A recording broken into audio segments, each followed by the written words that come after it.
کہ یعلمون ظاہرا من الحیات الدنیا، دنیا کے مسائل کو تو وہ بہت ٹھیک جانتا ہے، لیکن وہم عن الآخرۃ غافلون، ایسے لوگ آخرت سے کیا ہے میرے بھائیوں؟ غافل ہیں۔ میرے بھائیوں اور دوستوں، ایک انسان، موضوع جیسا کہ آپ جانتے ہیں، موضوع دیا گیا الجہل بالدین وآثارہ، دینی جہالت۔ جہالت کے بارے میں میں نے آپ کو بتایا کہ جہالت یہ علم کی کیا ہے؟ اپوزٹ چیز ہے۔ جو علم نہ رکھے اسے کیا کہا جائے گا؟ جاہل کہا جائے گا۔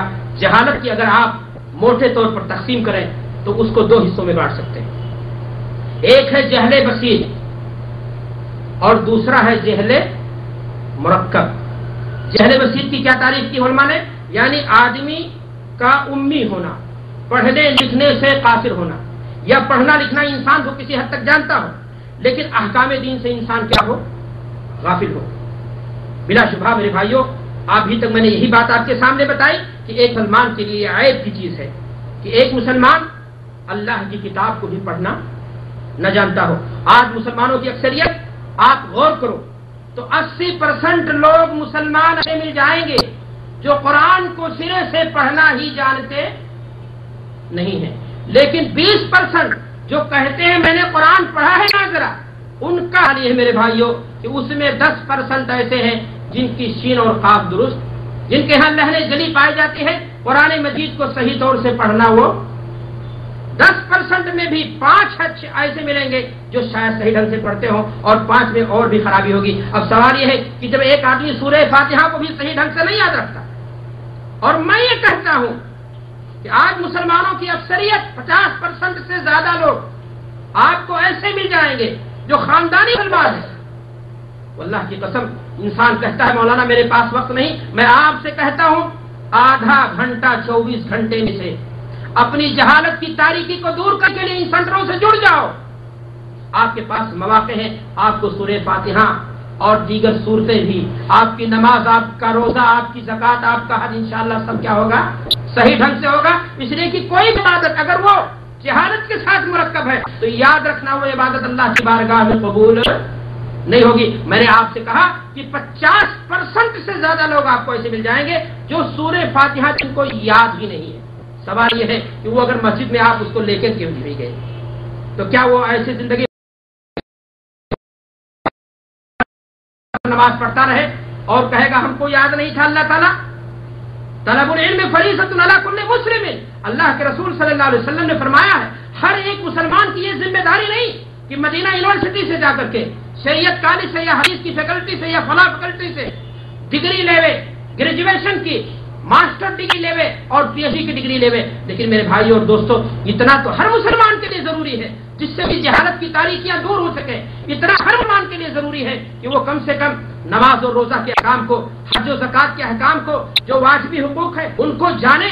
اگر ایک مسلمان اتنا بھی نہیں جانتا ہے، اتنی بھی اپنی تاریکی کو نہیں دور کرتا ہے، تو پھر میرے بھائیو اور دوستو آپ جانتے ہیں کہ اس کا انجام کیا ہو سکتا ہے۔ اللہ کے رسول صلی اللہ علیہ وسلم نے فرمایا کہ علم دین کا سیکھنا کیا ہے؟ ضروری ہے۔ میرے بھائیو اور دوستو علم دین کا سیکھنا جہاں ایک دینی ذمہ داری ہے، وہی میں آپ کو بتانا چاہتا ہوں کہ علم دین کا سیکھنا ایک شرف اور امتیاز کی بھی چیز ہے۔ اللہ کے رسول صلی اللہ علیہ وسلم فرماتے ہیں من سلک طریقا یلتمس فیہ علما سلک اللہ بہ طریقا الی الجنہ، اگر ایک انسان علم کے سیکھنے میں لگتا ہے، علم کے راستے میں لگتا ہے، تو وہ جنت کے راستے میں جاتا ہے۔ آپ اسلامک سنٹروں میں آ کر کے دینی پروگراموں میں آپ کی یہ شرکت آپ کی دینی غیرت و حمیت کی دلیل ہے۔ یقین مانیں آپ کے کتنے بھائی ایسے ہوں گے جو بیٹھے ہوئے سڑکوں پر گپ شپ کر رہے ہوں گے یا اپنے اوقات کو گناہ اور معصیت کے نامعلوم کن کن کاموں میں بند کمرے میں لگائے بیٹھے ہوں گے۔ میرے بھائیوں اور دوستوں آپ خوش نصیب ہو کہ آپ نے اپنے ٹائم میں سے کچھ بچا کر کے دینی سینٹر میں حاضری دی، اپنی دینی غیرت کا ثبوت دیا۔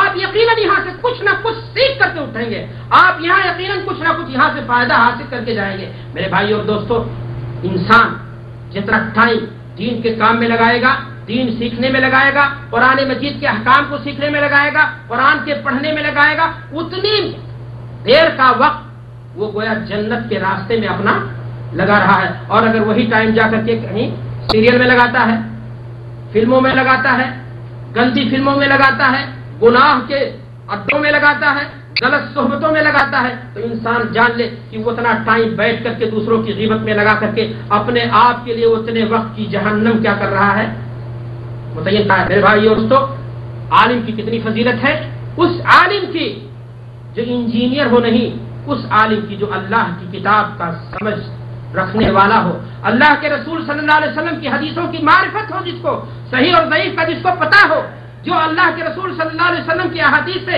احکام شریعت کو، اس کا استخراج جس کے اندر تفقہ فی الدین ہو۔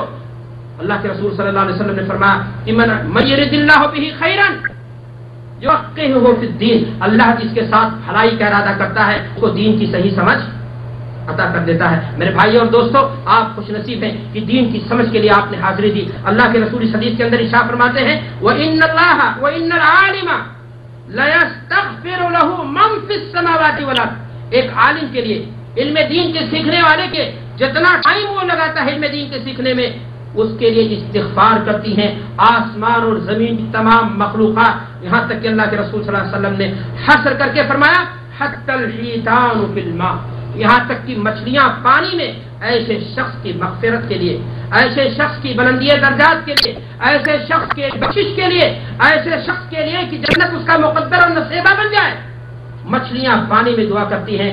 میرے بھائیوں، اللہ کے رسول صلی اللہ علیہ وسلم نے آگے فرمایا کہ وہ فضل العالم علی العابد، ایک عالم کی فضیلت ایک عابد پر، ایک عبادت و عابد و زاہد شخص ہے لیکن اس کے پاس علم کی دولت نہیں، وہ بڑا عبادت گزار ہے، اور ایک عالم شخص ہے وہ اس کے مقابلے میں اتنا عبادت گزار نہیں ہے، لیکن پھر بھی اللہ کے رسول صلی اللہ علیہ وسلم نے فرمایا کہ علم دین کی شریعت کے علم رکھنے والا انسان اتنی فضیلت رکھتا ہے عابد و زاہد پر کفضل القمر لیلۃ البدر علی سائر الکواکب، جس طرح سے 14ویں کا چاند تمام ستاروں کی روشنیوں کو مات کر دیتا ہے۔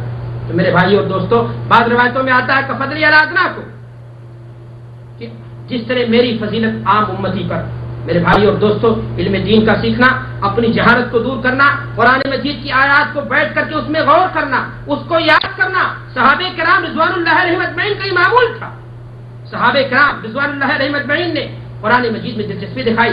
آپ ذرا بتائیں، ایک سوال اگر آپ سے کیا جائے کہ اللہ تبارک و تعالیٰ نے قرآن مجید کو آخر گائیڈ بک بنا کر کے امت اسلامیہ کو ایک مرتبہ کیوں نہیں دے دیا؟ 23 سال کے عرصے میں یہ قرآن مجید تھوڑا تھوڑا کر کے کیوں نازل ہوا؟ تاکہ امت بوجھ نہ سمجھ جائے۔ اللہ کے رسول صلی اللہ علیہ وسلم کے محترم صحابہ ایک ایک آیت کو بیٹھ کر یاد کرتے تھے، اس کے معنی اور مفاہیم کو غور کرتے تھے، اس میں تدبر کرتے تھے، اس کو سمجھنے کی کوشش کرتے تھے، اور جب سمجھ لیتے تھے تو اس کو اپنی عملی زندگی میں، پریکٹیکلی زندگی میں بسانے کی کوشش کرتے تھے۔ پھر آگے والی آیت میں کیا ہوتے تھے؟ وہ بڑھتے تھے۔ آج مسلمان کے پاس وقت کہاں؟ کہتا ہے مولوی صاحب ٹائم نہیں، اس سے پوچھو کہ الیکٹرک کا کام سیکھنے کے لیے تمہارے پاس ٹائم تھا؟ سعودی عرب تم کام کرنے کے لیے تشریف لائے، تمہارے کفیل نے کہا ہم کو فلاں کام نہیں، فلاں کام کی ضرورت ہے، ہم آپ کو بھیج دیں گے، آپ نے کہا پلیز 2 مہینے کا ٹائم دیا جائے، 6 مہینے میں جو کام سیکھا جاتا ہے، آپ نے محنت کر کے، لگن کر آپ کے اندر تھا، جتن کی، آپ نے جد و جہد کی، کوشش کی، اور آپ نے 6 مہینے کا کام 2 مہینے میں سیکھ کر کے یہ اپنی اہلیت کو، اپنی صلاحیت کو ثابت کر دیا کہ جناب میں وہ کام کرنے کی طاقت۔ آج مسلمان کے پاس اگر صلاحیت نہیں ہے تو اللہ کے دین کو سیکھنے کے لیے ایک مسلمان 70 سال کا ہو کر مر جائے اور قرآن مجید کی اسے 2-4 صورتیں نہ یاد ہو سے، ان کے معنی اور مفاہیم کو نہ جانتا ہو، توحید کا معنی مطلب نہ جانتا ہو، شرک کی غلاظت و گندگی کا مقصد اور خلاصہ نہ جانتا ہو، مسلمان کہے کو۔ میرے بھائی اور دوستو، صحیح معنی آج جہالت نے ہماری کمر کو توڑ کر کے رکھ دیا ہے۔ آج جہالت کی بنیاد پر بہت سارے مسائل کھڑے ہو رہے ہیں جن کا ذکر میں آپ کے سامنے بعد میں کرنا چاہتا ہوں۔ بعد سلف سے ایک اور منقول ہے، میں آپ کے ساتھ رکھنا چاہتا ہوں۔ سلف میں سے بعض بزرگوں نے فرمایا کہ کن عالما او متعلما او محبا او مجالسا ولا تكن الخامس فتح، یا تو عالم ہو جاؤ، تمہارا مقام سب سے بلند، عالم سے مراد اللہ کی کتاب کا رکھنے والا، بار بار میں کہا کرتا ہوں، ورنہ عالم کا لفظی معنی تو جانکار ہوتا ہے۔ یا تو عالم بن جاؤ یا علم سیکھنے والا، متعلم، کسی عالم سے چپٹ جاؤ، لگ جاؤ اللہ کی دین کو سیکھنے کے لیے، اللہ کی بھیجی ہوئی کتاب کو جاننے کے لیے۔ او محبن، یا کم سے کم علم سیکھنے والوں کو اور علم سکھانے والوں سے تم کیا کرو؟ محبت کرنے والے بن جاؤ۔ او مجالسن، یا ان کے ساتھ بیٹھ